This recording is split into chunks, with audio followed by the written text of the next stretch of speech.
The morning sun filtered weakly through the tall windows of the county courthouse, casting long streaks of pale light across the polished wooden benches. The room hummed with restless energy, filled to capacity with reporters, townspeople, and legal officials who had gathered to witness what many believed to be one of the most unusual trials in the state's recent history. The atmosphere carried an almost electric weight, the kind of silence broken only by the occasional shuffle of papers, the squeak of a chair, or the hushed whisper of speculation. Everyone had heard whispers of the case allegations that pierced the heart of the community, implicating a man once considered beyond reproach. Some came seeking justice, others out of curiosity, and many simply because they could not stay away from what had become the town's most gripping drama. Yet, when the heavy courtroom doors creaked open and a small figure appeared, the energy in the room shifted entirely. She was tiny, barely 3 years old, her legs too short to keep up with the pace of the guardian who led her by the hand. Her hair was tied loosely in 2 uneven braids, and she clutched a small, fraying stuffed toy in her other hand. She looked less like a witness and more like a child who had been mistakenly led into the wrong place. An innocent presence in a room where tension hung like thick smoke. But this was no mistake. She was there because she was the only one who had seen what others refused to admit, the only one brave or perhaps naive enough to speak the truth that adults around her had smothered in fear. She was there because justice, it seemed, now rested in the smallest, most fragile hands imaginable. The judge, a seasoned man with decades of trials behind him, shifted uncomfortably in his chair. He had seen hardened criminals, tearful victims, and smooth-talking lawyers. But a 3-year-old? Never in his long career had he presided over a case where a toddler took the stand. His eyes softened for a moment as he adjusted his glasses, but he quickly cleared his throat, reminding himself and the room that procedure, however unusual, must be respected. The defense team, seated smugly at their table, shared knowing smirks. Their client, the accused, sat with an expression of calculated calm, his posture stiff, his gaze unwavering. He exuded confidence, almost as if he had already won. To him, the idea of a child testifying was absurd, laughable even. He had money, influence, and an experienced legal team that had already begun crafting the narrative. Toddlers are unreliable, easily manipulated, and incapable of distinguishing truth from fantasy. And perhaps, they thought, the jury would agree. But then came the second surprise of the morning. Walking beside the girl, padding quietly on the polished floor, was a large German shepherd wearing a service harness. The dog's golden-brown coat glistened under the fluorescent lights, his ears erect, his eyes sharp yet gentle.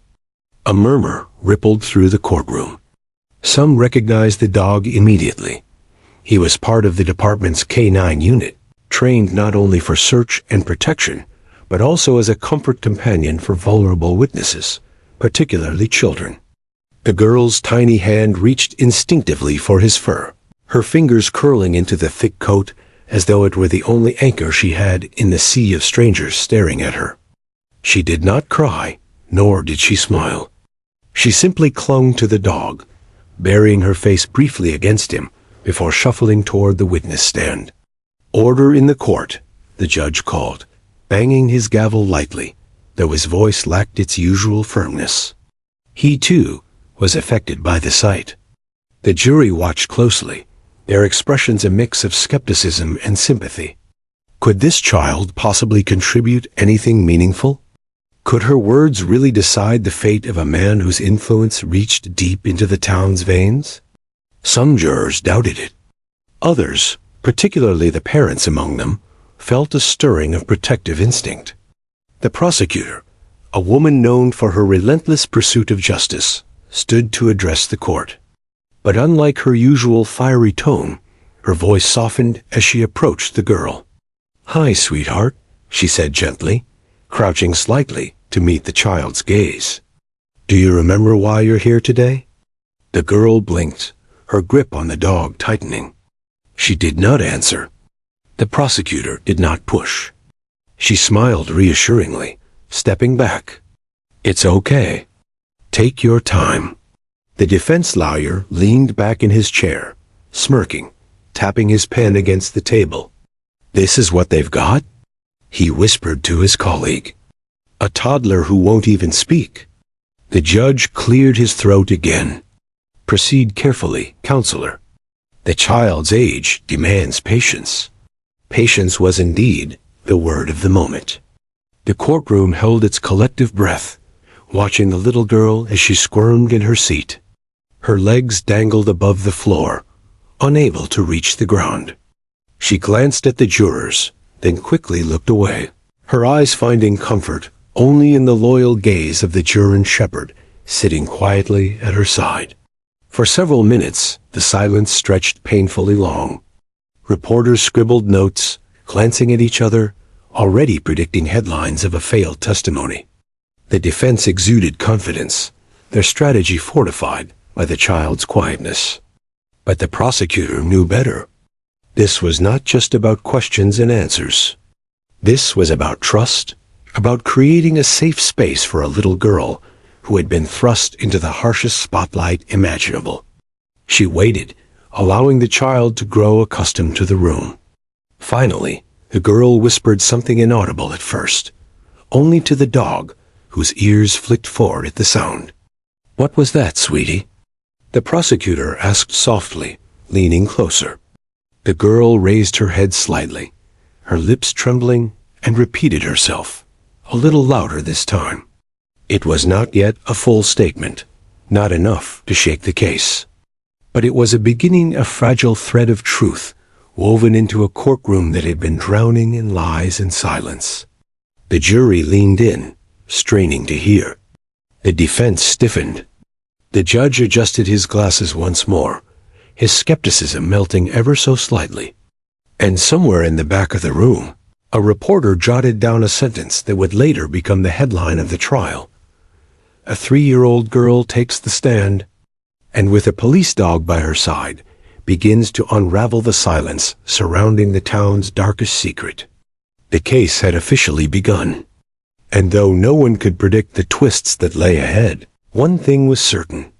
The smallest voice in the room was about to make the loudest impact. The town had always seemed picture-perfect from the outside. Nestled between rolling fields and winding rivers, it was the kind of place where neighbors waved at each other from porches, where children rode bicycles freely down quiet streets, and where Sunday church bells echoed across a skyline dotted with steeples. Outsiders called it charming. Residents called it safe. But behind the smiles and warm greetings lay a darker reality, one that most refused to acknowledge, even when rumors began to stir. At the center of that reality was a man who had been woven into the fabric of the community for decades. He was a coach, a mentor, a fundraiser, and a benefactor. He sat on boards, sponsored Little League games, and offered donations to schools and churches. He was, by all outward appearances, the very model of a pillar of society, which was precisely why no one wanted to believe the whispers. The first accusations came quietly. A teenager confided in a friend, who then told a teacher. The teacher, bound by duty, reported it, and soon an investigation began. But almost as quickly as the rumors spread, they were stamped out. Parents defended the man. Local leaders dismissed the claims as misunderstandings. The accused himself denied everything with calm indignation, pointing to his decades of good work as proof of his character. Still, investigators persisted. Behind closed doors, they pieced together fragments of testimony, each one chillingly similar. There was a pattern behavior too consistent to be coincidence.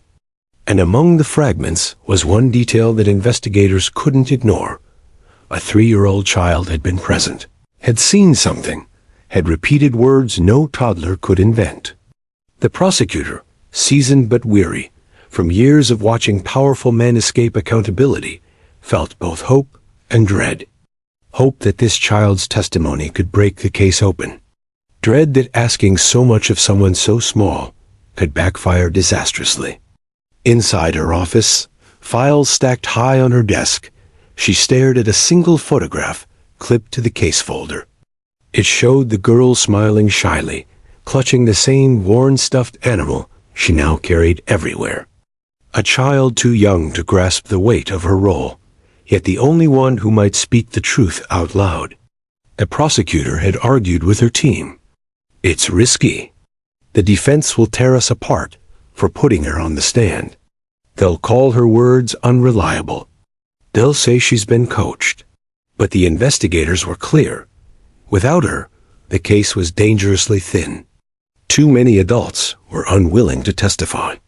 Fear hung over the town like a storm cloud, silencing voices before they could even form. Some feared social backlash. Others feared the accused himself, his influence, his connections. But a child had no concept of such fears. A child, in her innocence, might say what no one else dared. And so, after long nights of debate, the decision was made. The little girl would testify. The defense, upon hearing this, reacted exactly as predicted. They scoffed. They leaked whispers to the press, mocking the prosecution's desperation. Imagine, they sneered, a serious criminal case hinging on the babbling of a toddler. They painted the child as a puppet, a pawn manipulated by overzealous investigators. In the weeks leading up to the trial, tension consumed the town. Some residents demanded justice, outraged by the allegations. Others rallied behind the accused, refusing to believe a man of such stature could be guilty of such acts. Friendships fractured. Families argued over dinner tables. Trust, once the community's strongest glue, had begun to splinter. And at the center of it all was a little girl who barely understood why adults whispered her name. Her guardian, a young aunt who had taken custody after the child's parents withdrew in fear, watched anxiously as preparations were made. The girl was so small, so fragile, yet so strangely resilient. When she grew frightened, she clung to her dog, the German shepherd assigned to her by the department. The K9 was more than just an animal. He was trained to sense fear, to comfort, to create calm where chaos threatened. To the girl, he wasn't a piece of police equipment. He was her friend, her shield against the intimidating world of adults. Meanwhile, the accused's defense team worked tirelessly to discredit every angle of the prosecution's case. They called expert witnesses ready to argue that toddlers are prone to false memories, easily suggestible, and incapable of reliable testimony. They rehearsed strategies to twist her words, to plant seeds of doubt in the jurors' minds. They knew public opinion was fragile. All they needed was a crack in the child's story, and their client would walk free. The judge, though outwardly calm, felt the weight of controversy pressing against him. He knew the case was unprecedented. Allowing a 3-year-old on the stand risked not only the trial's credibility, but his own reputation. Yet, in reviewing the motions, he realized there was no lawful reason to deny her testimony. To silence her entirely would be to deny the jury the right to hear crucial evidence, however unorthodox. The day before the trial began, the courthouse steps were lined with reporters. Cameras flashed, microphones hovered, questions flew. Will the child actually testify? Isn't this a publicity stunt? How can anyone expect a toddler to tell the truth in court? Inside, the prosecutor gave her team one final piece of advice. We cannot force her. We cannot lead her. We can only give her space and hope her innocence speaks louder than their lies. And so, when the trial officially opened, the atmosphere was already volatile. Tensions crackled in the air like static. People whispered as the accused entered, impeccably dressed, projecting confidence. He shook hands with supporters, nodding as though this were just another business meeting. But when the door opened again, and the little girl appeared with her guardian and the German shepherd, the room fell into stunned silence. The contrast was staggering. On one side, a powerful man, polished, commanding, shielded by lawyers. On the other, a child barely able to climb into the witness chair without help, clutching a stuffed toy, finding courage in the soft fur of a dog. It was David and Goliath, innocence against power, truth against denial. And though the jurors had not yet heard a word, their hearts shifted. Some leaned forward instinctively, their protective instincts stirred. Others narrowed their eyes, wary but curious. Even those who doubted the wisdom of such testimony couldn't deny the weight of the moment. The accused's smirk faltered ever so slightly. For all his money, power, and influence, he suddenly looked small compared to the fragile figure now seated across from him. And in that fragile figure lay the possibility of his undoing. The courtroom was packed so tightly that latecomers stood shoulder to shoulder along the back wall, their faces taut with curiosity. Reporters perched at the edges of their benches, pens and recorders at the ready, eyes locked on the front where the most unusual of witnesses now sat. The girl, so small she nearly disappeared behind the heavy wooden rail of the witness stand, dangled her legs restlessly. They didn't touch the floor, her tiny shoes swinging just inches above it. She clutched her stuffed toy in one hand and rested the other on the coarse fur of the German shepherd seated loyally beside her. The dog lay at attention, his body still but his eyes alert, as though he understood the weight of the moment better than anyone else. The silence that had fallen over the room was suffocating. Even the usual squeaks of wooden chairs or coughs of restless jurors had faded into stillness. All waited, some with skepticism, others with fragile hope for the little girl to speak. The judge leaned forward, his aged hands clasped together on the bench. His expression was stern, but his eyes betrayed his unease. Never in his decades of service had he presided over testimony from someone so young. He knew the defense would challenge every word she uttered, twisting her innocence into unreliability. And yet, he also knew that if her testimony was dismissed, the case would collapse. The prosecutor, standing just a few feet away, softened her posture, crouching slightly so she wasn't towering over the child. She spoke in a calm, melodic voice. "Hi, sweetheart," she began, her tone stripped of the courtroom sharpness she used against adult witnesses. "Can you tell me your name?" The little girl blinked. Her lips parted slightly, but no sound came. She turned her head toward the dog, her small fingers tightening in his fur. The shepherd remained steady, unmoving, his calm presence a silent shield. The prosecutor tried again, this time gentler. "That's okay. You don't have to be scared. We're just here to listen to you." Still, the girl said nothing. From the defense table, a faint chuckle broke the silence. The defense attorney leaned back in his chair, tapping his pen against his notepad in rhythm. He glanced at the jury, raising his eyebrows as if to say, "This is ridiculous. They expect you to base a case on this?" His client, the accused, smirked openly, his confidence returning with each passing second of silence. The prosecutor felt the weight of the jury's impatience pressing down on her. She knew this was a delicate moment pushed too hard, and the child might retreat entirely, but hesitate too long, and the courtroom would lose faith. She took a breath, then shifted her approach. "Do you like your puppy?" she asked, nodding toward the shepherd. This time, the girl turned her head slightly, still avoiding the crowd's eyes. She gave the faintest nod, so subtle it might have been missed if not for the dog's ears flicking forward at the same moment. A murmur rippled through the room, quiet, restrained, but enough to remind everyone that they were on the brink of something. The judge tapped his gavel lightly. "Order." The prosecutor smiled warmly. "What's his name?" For a long pause, the girl simply stared at the dog. Then, in a voice so small it was almost a breath, she whispered, "Buddy." It was the first word she had spoken. The jurors leaned forward instinctively. The prosecutor exhaled, hiding her relief. The defense attorney stopped smirking. Buddy is a good friend, isn't he?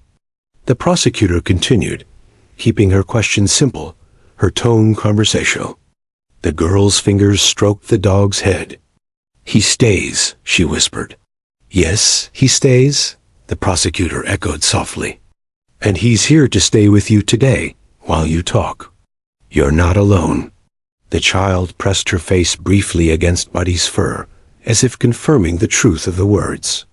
But when the prosecutor gently shifted the topic toward why they were there, the man seated at the defense table, the reason for the trial, the child froze again. Her gaze flickered across the room, landing on the accused. His eyes, cold and sharp, locked with hers for a fraction of a second. The girl recoiled instantly, shrinking back into the dog's side. The air in the courtroom thickened. The jurors exchanged glances. Some shifted uncomfortably, others frowned.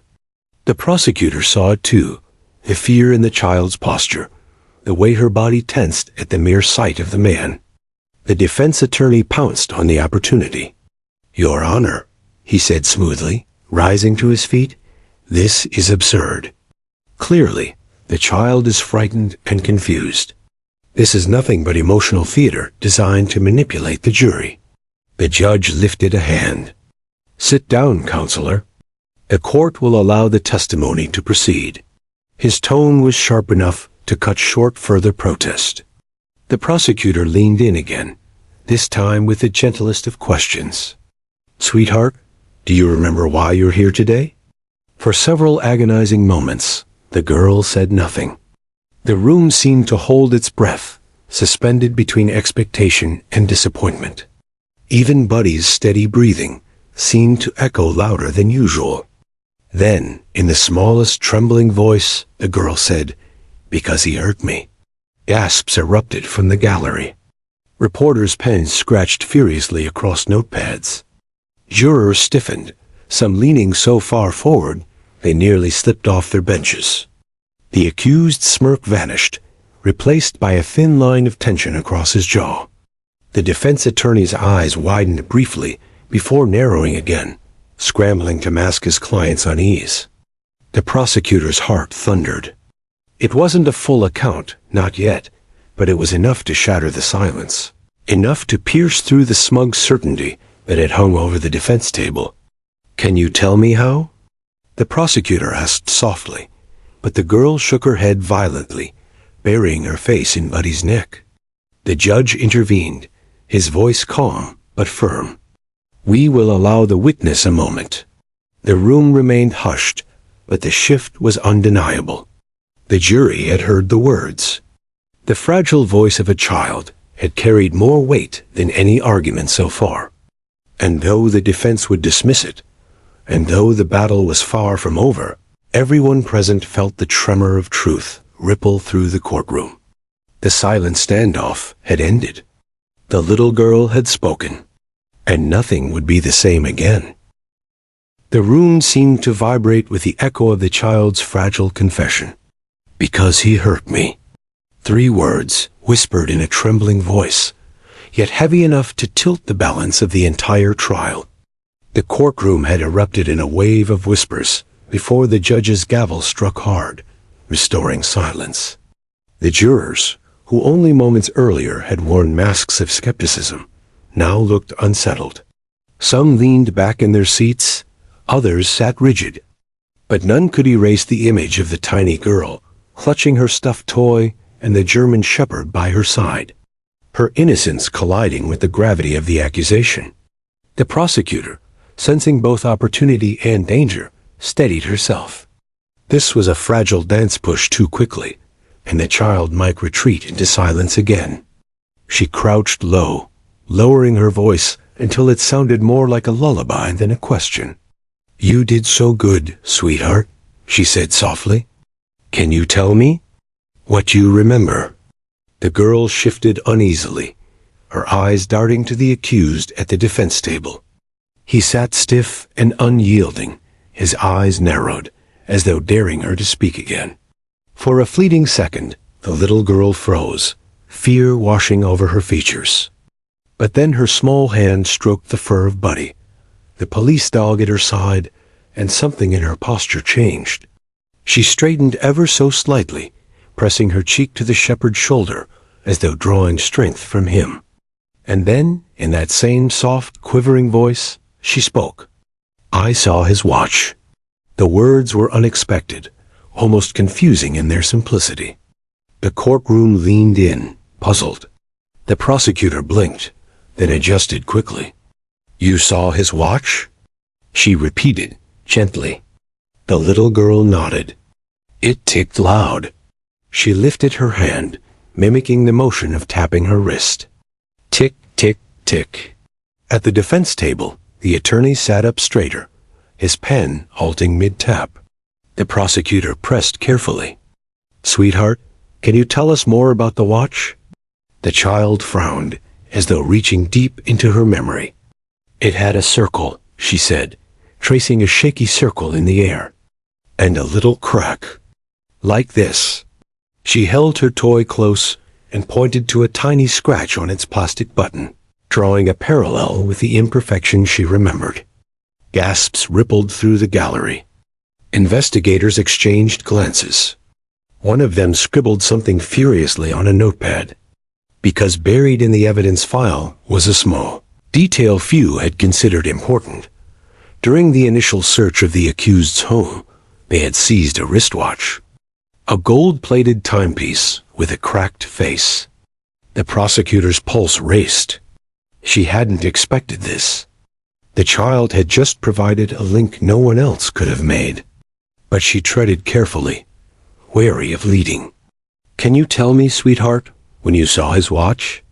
The girl hesitated. She hugged Buddy tighter, burying her face in his fur before peeking out again. "When he held me." A sharp intake of breath swept the room.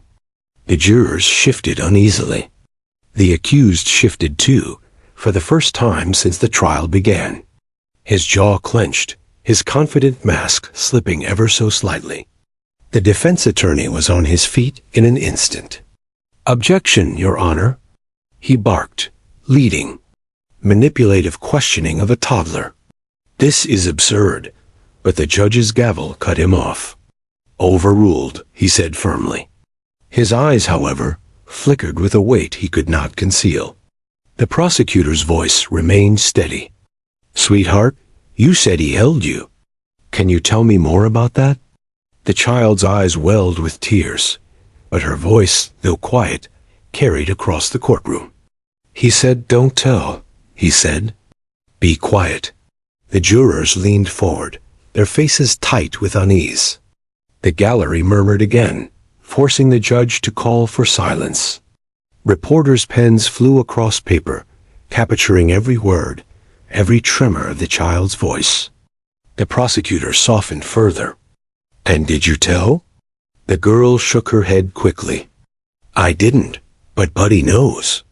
She looked down at the dog, stroking his fur. "Buddy knows everything."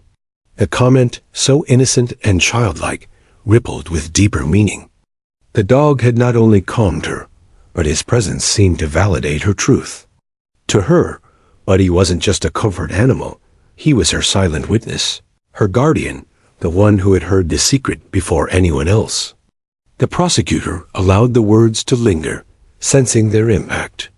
She didn't rush to the next question, letting the jury absorb the simple, devastating weight of what the child had said. At the defense table, panic flickered behind carefully controlled expressions. The accused's face flushed, his confident smirk replaced with tight, shallow breaths. The attorney scribbled furiously on his pad, whispering in sharp tones to his client. The jurors, however, were no longer focused on the defense. Their attention was fully fixed on the little girl. She sat quietly now, her hand buried in Buddy's fur, her voice silenced once again. But in the span of minutes, she had spoken words that carried the force of a storm. The judge leaned back in his chair, his features hard to read. But even he couldn't deny the atmosphere in the room had shifted. The child's testimony was no longer something to dismiss. It was a puzzle piece snapping perfectly into place, one only she could provide. The prosecutor glanced at the jury, reading their faces, sensing the change. For the first time in weeks, a glimmer of hope sparked in her chest. The case that had seemed so fragile was gaining strength, not through polished arguments or damning documents, but through the simple, haunting words of a 3-year-old. And still, she knew, this was only the beginning. The defense would fight back with everything they had. They would paint the girl as confused, her memory unreliable, her testimony the product of suggestion. They would bring in experts to discredit her words. But none of that could erase the silence that had filled the room when she first whispered, "Because he hurt me." None of it could erase the image of her mimicking the tick of a watch, or the tremor in her voice as she said, "He said don't tell." And none of it could erase the way the accused had shifted. Just slightly, just enough to betray the truth he tried so desperately to hide. The prosecutor knew the battle ahead would be brutal. But for the first time, she believed they had a chance. Because the smallest voice in the room had begun to speak. And the world was listening. The courtroom sat in a strained silence, the air thick with the weight of the child's words. Every person in that chamber, from the stoic jurors to the restless reporters, felt it. Something had shifted. But amid the whispers and shifting eyes, another presence held steady. Buddy, the German Shepherd service dog, hadn't moved an inch. He sat with quiet dignity at the little girl's side, his brown eyes scanning the room with the sharp intuition only such animals possess. To most, he was simply a comforting presence for the frightened child. To a select few, especially those in law enforcement, he was far more. Buddy was trained not only as a support animal, but also as a truth detection aid, capable of reading stress responses, body language, and emotional cues. And while the child's testimony had rattled the courtroom, Buddy's body language was beginning to tell its own story. At first, the shift was subtle. His ears flicked backward, then forward again. His body stiffened slightly as his gaze drifted from the girl to the defense table. The accused, who until that moment had carried himself with a cold, unflinching arrogance, seemed suddenly restless. He tapped his foot beneath the table, his fingers drumming nervously on the wood. Buddy's sharp ears caught the rhythm instantly.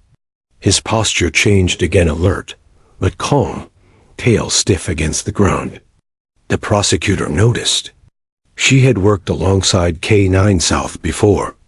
She knew that posture. It was Buddy's way of signaling heightened stress or deceit nearby. She glanced at the defense table, then back at the dog. Buddy's gaze didn't waver.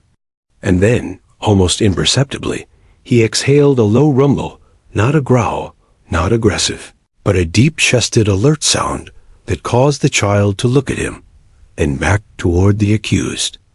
The ripple effect was immediate. The jurors, many of whom had been skeptical, leaned forward, exchanging uneasy glances. Reporters scribbled faster.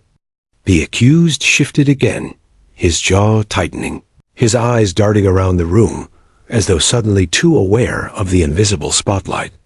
"Objection, Your Honor." The defense attorney snapped, leaping to his feet. "This is outrageous. That animal is being used as a theatrical prop to bias the jury. This is not evidence. This is manipulation." The judge's gavel came down sharply. "The objection is noted," he said evenly. "But the dog is here as a comfort companion to the witness, not to provide testimony. The jury will disregard any assumptions about its behavior. But words couldn't erase what they had all just seen." The jurors had noticed. The gallery had noticed. Even the judge, despite his instructions, had noticed. The prosecutor chose her moment carefully. She turned back to the child, ignoring the defense's outburst. "Sweetheart," she said gently, "do you feel safe with Buddy here?" The girl nodded immediately, clutching the dog's fur. "Buddy doesn't let bad people near me," she said, her voice quiet but clear. The accused's face hardened, but the damage was done. The jury had caught it. A 3-year-old had just, in her own innocent words, tied the animal's protective instincts to her fear of the man sitting at the defense table. The defense attorney scrambled. Objection again. Speculation inadmissible. Overruled, the judge said, though his voice carried less certainty than before. The tension was palpable now, the kind of tension no gavel could fully control. Buddy shifted again, pressing closer to the child. His tail tapped once against the floor, then stilled as his gaze locked once more on the accused. The prosecutor leaned into the silence. "Sweetheart, you said Buddy knows. Can you tell us what you mean by that?" The girl buried her face in Buddy's shoulder for a moment, then whispered, "Buddy knows when people lie." The words were devastatingly simple. Yet in that charged courtroom, they landed like a hammer. One juror covered her mouth. Another sat straighter, eyes flicking from the child to the defendant. The accused's face flushed, his composure visibly cracking. The defense attorney's voice rose in fury. "This is a circus. Are we seriously letting the random movements of an animal dictate justice? This is not science, it's emotional manipulation." But the more he protested, the more desperate he seemed. His outburst contrasted sharply with the calm dignity of the child and her canine companion. And though the judge admonished the jury again, warning them not to read into the dog's behavior, the seed had already been planted. It wasn't just the child's words now. It was the dog's silent testimony, woven not through speech, but through instinct. The prosecutor pressed forward with precision. "Sweetheart, when you said he hurt you, did anyone else see it?" The little girl shook her head, hugging Buddy tightly. "No, but Buddy would have stopped him." The gallery's collective breath seemed to catch at once. The accused shifted violently in his chair, the scrape of wood against tile echoing through the room. For the first time, sweat glistened on his forehead. His mask of control was cracking, and everyone could see it. Buddy's ears twitched again. His body leaned ever so slightly forward.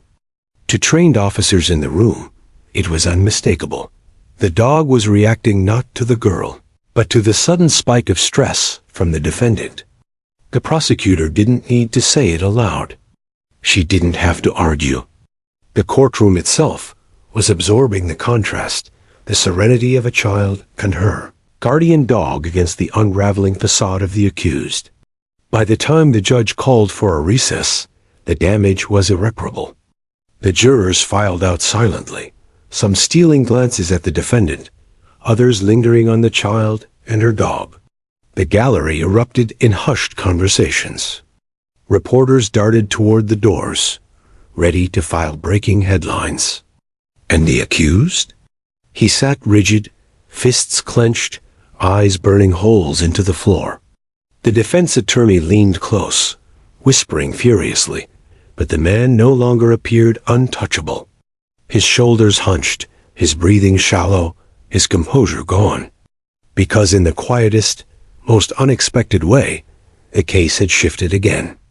Not with damning documents, not with adult witnesses, not even with the prosecutor's sharp questions, but with the steady presence of a dog whose instincts had drawn the courtroom's gaze exactly where it needed to be. Buddy hadn't barked. He hadn't growled. He hadn't lunged. He had simply signaled. And that signal, silent and undeniable, had begun to unravel the defense from the inside out. The prosecutor knew then what everyone else was starting to realize. This wasn't just the story of a terrified child speaking truth. It was also the story of a dog, without uttering a single word, had become the loudest voice in the room. And the louder that unspoken voice grew, the closer they were to the unimaginable turn no one had seen coming. The recess ended with the courtroom buzzing like a hive. Reporters whispered into recorders, attorneys shuffled through frantic notes, and jurors returned to their seats with faces drawn tight, eyes betraying the weight of what they had witnessed. The defendant, once a picture of arrogance, now looked smaller in his chair. His jaw worked nervously, his fingers clenched and unclenched, and his gaze no longer met the jurors. He had spent the break cloaked in the furious whisper of his attorney's counsel. But no legal strategy could fully erase what the room had seen. A man unnerved by the innocent words of a 3-year-old and the silent focus of a German shepherd. The judge struck his gavel. Court is back in session. All eyes turned again to the witness stand, where the little girl sat. Her tiny frame looked even more fragile against the backdrop of solemn wood and towering flags. Yet her presence commanded more attention than any lawyer or judge could have hoped to. Buddy, steady as ever, rested at her side, his calm breathing a grounding rhythm. The prosecutor, sensing the momentum but treading with care, approached slowly. Her voice softened, as though she were speaking not in a courtroom, but in a nursery. "Sweetheart, you've been so brave already. Can you tell us something else you remember?" The girl hesitated. She hugged Buddy, burying her face into his thick fur. The room seemed to hold its breath. Then she lifted her head, her wide eyes scanning the courtroom before landing, just for a flicker of a moment, on the man at the defense table. Her voice was soft, but the words clear enough to slice through the silence. He had a box. A ripple of confusion passed through the gallery. The prosecutor blinked, thrown by the unexpected detail. "A box?" she repeated gently. "Can you tell us more about this box?" The little girl nodded solemnly. It was red, with a lock. She made a small motion with her hands, mimicking twisting something closed. He put it under his bed. He said no one can open it. The courtroom stilled. Jurors shifted, exchanging looks. Investigators scribbled furiously. The defense attorney's head snapped toward his client, eyes wide. The prosecutor steadied herself, her pulse hammering in her ears. "Sweetheart," she said softly, "how do you know about this box?" The child's lips trembled, but she pressed on. "Because he made me hide inside the room when people came. He put things in the box after toys. Pictures." A sharp gasp broke from the gallery before the judge's gavel thundered for order. But the words had landed. Pictures, toys, a locked red box. The defendant's composure cracked further. He shifted violently in his seat, sweat beading on his forehead, his lips muttering silent curses at his attorney. Buddy's head lifted sharply, his gaze locking on the man. His body stiffened, tail rigid. The prosecutor's heart pounded. She remembered the evidence inventory boxes of mundane belongings, random household items, but no one had ever mentioned a red box with a lock. Had it been overlooked? Or hidden away in the chaos of the search? One of the investigators in the gallery shot to his feet, hurrying to whisper to the prosecution team. The lead prosecutor nodded, face grim. If such a box existed and could be found, it could change everything. But in this moment, it wasn't about physical evidence yet. It was about the child's testimony, her memory surfacing with chilling clarity. "Sweetheart," the prosecutor said gently, kneeling so her eyes met the girl's. "Do you remember what kind of pictures?" The little girl's hand gripped Buddy's collar. Tears welled in her eyes. "Bad pictures," she whispered. "Of kids," they cried. The room erupted. Gasps, muffled cries, furious whispers, all colliding in a tidal wave of shock. Jurors sat frozen, some with hands pressed over their mouths. The accused slammed his fist against the table, his face twisted with rage. The judge's gavel hammered over and over, his booming voice demanding silence. But the damage was done. No one could unhear what the child had just revealed. The defense attorney surged to his feet. "Your Honor, this is outrageous. This is a child's imagination."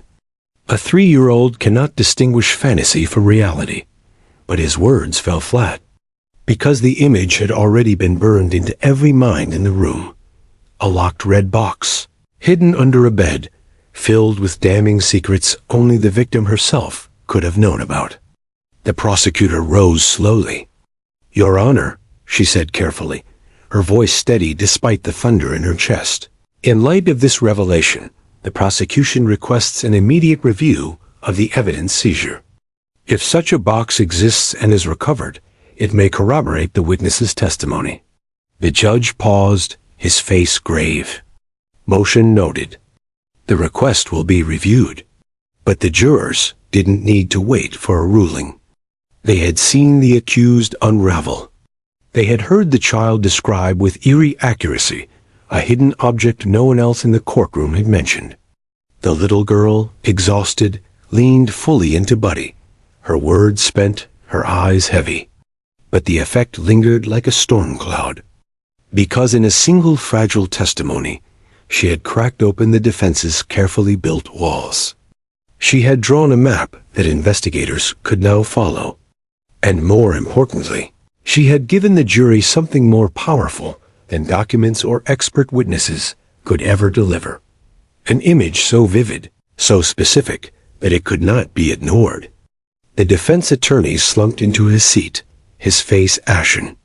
He whispered furiously to his client, but the accused only glared, jaw tight, fists white-knuckled. His silence now screamed louder than words. Buddy, ever still, shifted once more. His ears perked, his gaze locked, his presence unrelenting. He didn't growl, didn't bark. But the way he leaned toward the accused, muscles taut, was signal enough. The jurors noticed. Everyone noticed. The prosecutor exhaled slowly, a sense of grim victory settling in her chest. She hadn't expected this revelation. But now, the path was clear. The truth was closer than it had ever been. And it hadn't come from cross-examinations, expert witnesses, or forensic files. It had come from the trembling voice of a 3-year-old girl who remembered a red box. A box that, if found, could bring everything crashing down. The unimaginable turn was no longer just looming. It was here, in the courtroom, spilling into the open with every tear, every word, every unflinching look from a child who refused to stay silent. The case had shifted again this time, in a way that could never be undone. The courtroom had never been so charged. Even as the gallery settled into a tense hush, the air still vibrated with the aftershock of the little girl's revelation. A red box, hidden under a bed. Bad pictures of kids. Words that no one had imagined, uttered by someone barely able to tie her own shoes, had struck a blow that reverberated through every corner of the room. The accused shifted nervously in his seat. His fingers tapped a frantic rhythm against the table. For the first time in years, he was visibly human, vulnerable, cornered, unsure. His carefully constructed aura of confidence had begun to crumble, replaced by a stark, palpable fear. The defense attorney scrambled, frantically flipping through notes, whispering instructions. "We need to object. Say the child is unreliable. Insist this is fantasy." But even as he argued, the jurors' eyes were locked on the little girl, the scene she described, and the German shepherd Buddy, who had never left her side. Buddy's calm, focused presence amplified her testimony. His subtle signals had already drawn attention to the defendant's stress. His gaze seemed almost to accuse. The prosecutor took a slow, measured step forward, knowing that rushing would only frighten the child. "Sweetheart," she said softly, "you said there was a box. Do you remember where exactly it was?" The girl nodded, pointing faintly with her small hand. "Under the bed. That big bed. Red box. Locked. He told me not to tell." The jurors leaned forward as if trying to peer through the polished wood of the witness stand to see what she saw. Even the reporters paused, pens hovering, sensing the gravity of the moment. The defense attorney rose, his face pale. Your Honor, this is inadmissible. She is not competent to testify about specifics. This is imagination fantasy. The judge's gavel came down like a hammer. Objection noted and overruled. The witness has testified. The jury will weigh the credibility. But credibility, in this case, had already begun to lean sharply toward the child. Outside the courtroom, law enforcement had received a tip earlier that morning, after the child's first testimony, that a red box fitting the girl's description might exist in the accused's home. A quick team had been dispatched, moving carefully so as not to alert him. Minutes later, the assistant prosecutor entered with an official seal in hand. The judge allowed a brief recess for the box to be presented as evidence. Everyone's anticipation in the courtroom was palpable. When the box arrived, its small red exterior was exactly as described. A simple metal clasp locked the lid, but the wear on the surface matched the little girl's description of a well-used item hidden for years. The jurors gasped softly, their eyes widening in unison. The prosecutor knelt to let the girl inspect it. Trembling slightly, she reached for the clasp. Yes, she whispered, her voice a mix of awe and fear. This is it. This is the box. The courtroom erupted into whispers again, but the judge quickly restored order. Please proceed with caution, he instructed, his voice heavy with disbelief. With the box verified, the prosecutor opened it slowly. Inside lay a collection of items, some seemingly harmless at first glance, others more sinister.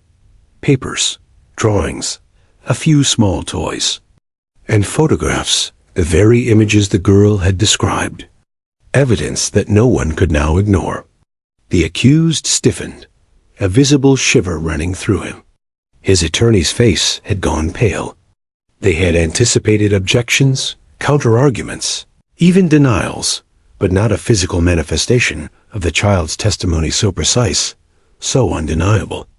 The jurors leaned forward, their faces a mix of horror and fascination. The gallery was silent, except for the subtle sound of the child's small voice whispering to Buddy. He lied. Buddy's ears twitched at the words, his gaze fixed on the accused. Every movement, every shift, every sign of stress in the man's posture now seemed amplified in the courtroom. The subtle cues that had gone unnoticed before were now undeniable. The defense attorney tried desperately to regain control. Your Honor, the chain of custody on this evidence is unverified. The child could have planted it. This is preposterous. But the prosecutor remained calm. Your Honor, the child identified this box independently. The box matches her description. The contents corroborate her testimony. The evidence is admissible and directly relevant to the charges. The judge's gavel struck again. And though he allowed the evidence, the eyes of the jury told the story. No one could dismiss the weight of this moment. The accused slumped slightly, as though each second in the courtroom pressed him further into a corner. The aura of control he had wielded for years had crumbled entirely. His confident facade had been shattered by a 3-year-old, a German shepherd, and a small red box. Even his attorney, skilled and experienced, seemed momentarily powerless. Strategies faltered. Words stumbled. The defense had nothing that could erase the child's clarity, the corroborating evidence, or the subtle signals Buddy had given the jury about the accused's stress. Witnesses who had been reluctant to speak before were now emboldened. Their faces turned toward the courtroom with the quiet determination of those finally willing to testify, knowing that the child had opened the door. The prosecutor continued cautiously, not wanting to rush, but knowing momentum was crucial. Sweetheart, she said softly, can you tell us what was inside the box? The child hesitated for a moment, then whispered, bad pictures, toys, and a note. Gasps filled the courtroom again. A note? That detail was unexpected. The prosecutor carefully opened a sealed envelope found inside the box and unfolded a crumpled piece of paper. Written in a shaky, deliberate hand were words that left no room for doubt. Confessions, instructions, and accounts of the very acts being tried in court. The jury's faces hardened. The gallery remained stunned. The accused's jaw dropped slightly, his eyes darting nervously between the child, the evidence, and his attorney. He had been undone not by words alone, but by irrefutable physical proof, bolstered by the observations of a child and a police dog. Buddy, as always, remained calm but alert. His eyes locked on the accused, signaling every micro-expression of fear and guilt. He hadn't moved aggressively. He hadn't barked. But the jurors could feel the tension radiating from him, subtle but undeniable. By the time the judge called for a brief recess, the courtroom had transformed. The defense, once confident, now appeared fragile, their arguments crumbling under the weight of truth. The prosecution had seized momentum, and the jurors, witnesses, and observers alike understood that the case was no longer even vaguely in doubt. Outside, the press had already begun speculating. Headlines were forming in real time. Red box reveals child secret. Accused faces damning evidence. But inside the courtroom, what mattered most wasn't the headlines. It was the quiet resilience of a child, the steadfast presence of a dog, and the undeniable unraveling of a man who had once believed himself untouchable. And though the trial was far from over, one truth had become clear. The defense's collapse was not just imminent. It was complete. The unimaginable turn that had begun with a child's words and a dog's subtle signals had now become reality, shaping the course of justice in a way no one could have predicted. The courtroom had transformed into a theater of tension, fear, and revelation. From the moment the red box had been introduced, the accused had been visibly unraveling. His carefully cultivated facade of control was gone, replaced by the raw edge of panic. Every subtle movement of his hands, every flicker in his eyes, every shallow breath betrayed guilt he could no longer hide. The jurors, who had initially approached the trial with skepticism, were now wholly absorbed in the child's narrative and the physical evidence that had corroborated it. They exchanged glances with one another, some wide-eyed in disbelief, others quietly nodding in grim understanding. The gallery, packed with townspeople and reporters, murmured in hushed tones, yet none dared interrupt. Every word, every gesture mattered now. The little girl sat at the witness stand, fragile yet commanding in her innocence. Buddy remained steadfast at her side, a silent guardian, his ears attuned to the slightest movement of the accused. To many, it seemed almost supernatural, this tiny child and her loyal dog holding the power of truth so firmly in their hands. The prosecutor rose slowly, feeling the weight of the moment. This was the culmination of months of investigation, of painstaking care to protect the child while seeking justice. Her voice was calm, deliberate, but carried the gravity of what was about to unfold. "Ladies and gentlemen of the jury," she began, "you have heard the testimony of a brave young girl. You have seen the evidence she described, now presented before you. You have observed the reactions of the defendant. Each piece of this puzzle points to the truth, a truth that, though it may be difficult, must guide your judgment." She paused, letting the words sink in. The room was silent, every eye fixed on the accused, who now sat hunched, his confidence shattered. His attorney whispered frantically in his ear, but the client barely responded. He seemed trapped, unable to articulate a defense against what was plainly obvious. The prosecutor continued, moving slowly toward the box. "This red box, hidden under the defendant's bed, contains evidence that corroborates the child's account. Photographs, notes, and personal items, all confirming that the abuse she described did, in fact, occur. The law allows us to weigh both testimony and evidence. In this case, they align with heartbreaking clarity." The jurors leaned forward, their expressions tightening as they absorbed the weight of each word. The accused's eyes darted nervously, but Buddy remained fixed on him, unblinking. Every twitch of the dog's muscles mirrored the tension in the defendant's body, a silent but powerful signal that did not go unnoticed. The judge called for a brief recess to allow everyone to process the events. When the court reconvened, the final phase of testimony began. Witnesses who had previously been hesitant now came forward with corroborating statements. Neighbors, family members, and even a teacher who had noticed subtle signs months earlier. Each account, when combined with the child's testimony and the evidence from the red box, painted an unassailable portrait of the accused's guilt.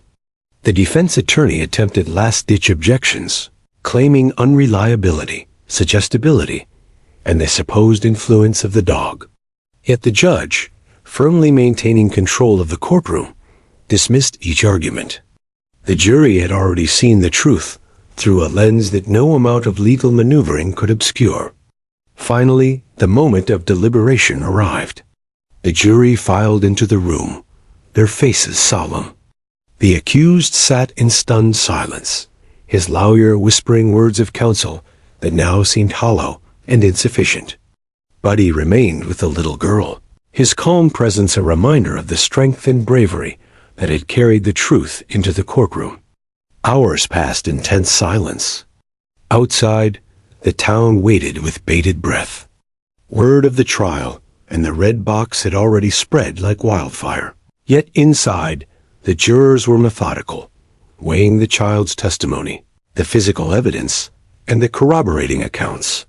Every second seemed to stretch into eternity. When they finally returned, the four-person stood, hands shaking slightly as they began to speak. "We, the jury, find the defendant guilty on all counts." A collective intake of breath swept through the room. The accused's shoulders slumped. His attorney placed a hand on his arm, but the man barely noticed. His eyes remained on the floor, the reality of the verdict crashing over him like a tidal wave. The judge nodded, acknowledging the verdict with solemnity. The court thanks the jury for their service and deliberation. This court will now proceed with sentencing at a later date. The little girl, exhausted yet resolute, leaned against Buddy, who nuzzled her gently. She had spoken words that no adult could manipulate, and her courage had guided the entire courtroom toward justice. Her guardian held her hand, tears brimming, knowing the girl had faced the unimaginable and emerged strong. Reporters snapped photos and scribbled notes frantically, yet all eyes kept returning to the witness stand.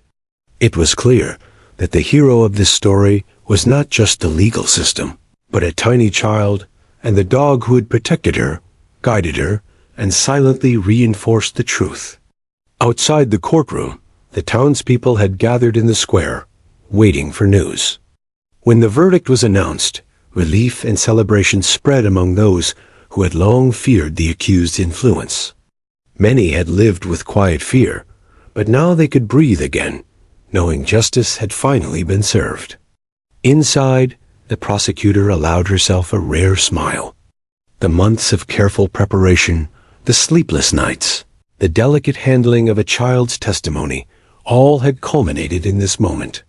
Justice had been delivered not only by evidence and argument, but by the bravery of a 3-year-old who refused to stay silent.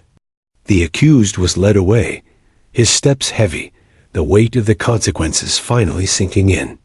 The courtroom, once tense and uncertain, now seemed to exhale collectively, the air lighter, the truth firmly established. Buddy remained with the girl as they left the courtroom, a silent hero in his own right. The child's courage, paired with the dog's steadfast loyalty, had ensured that justice was more than a word, it was a lived reality. For the town, the story would become legend. People would speak for years about the tiny witness, the German shepherd, and the red box that revealed what no one had dared to see.